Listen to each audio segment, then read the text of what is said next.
DjFydale.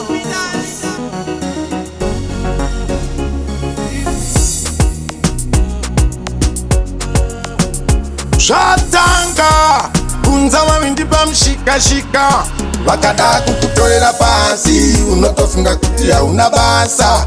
Ende ukanzwa vachisasa, unotofunga zvese vakapasa.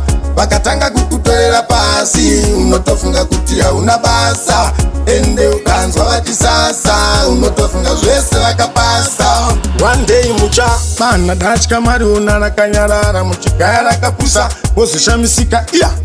Iro ndio ratomhirira kutobhaibhisa. Amai wi Nherera NdiMambo chitodaidzira. Nherera NdiMambo Nherera NdiMambo chitodaidzira.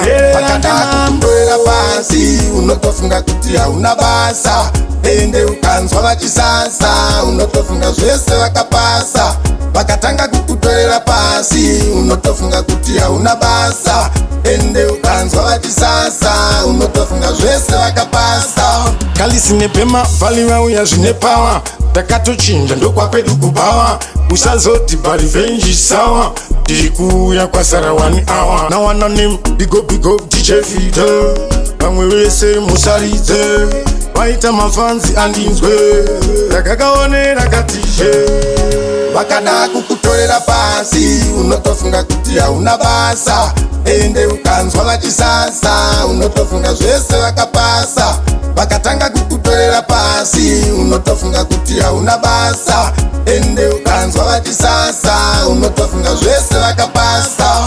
One day mucha bana datya maruna rakanyarara, muchigaya rakapusa wozoshamisika iya.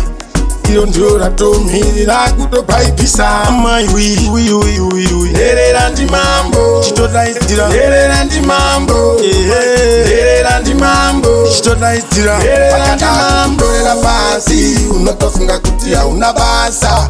Ende ukanzwa vachisasa, unotofunga zvese vakapasa. Vakatanga kukutorera pasi, unotofunga kuti hauna basa. Ende ukanzwa vachisasa, unotofunga zvese vakapasa. Kalisi nepema vali vauya zvine pawa, takatochinja ndokwapedu kubawa. Usazoti revenge sawa, tiri kuuya kwasara 1 hour. Now I name big up DjFydale, vamwe vese musaridze.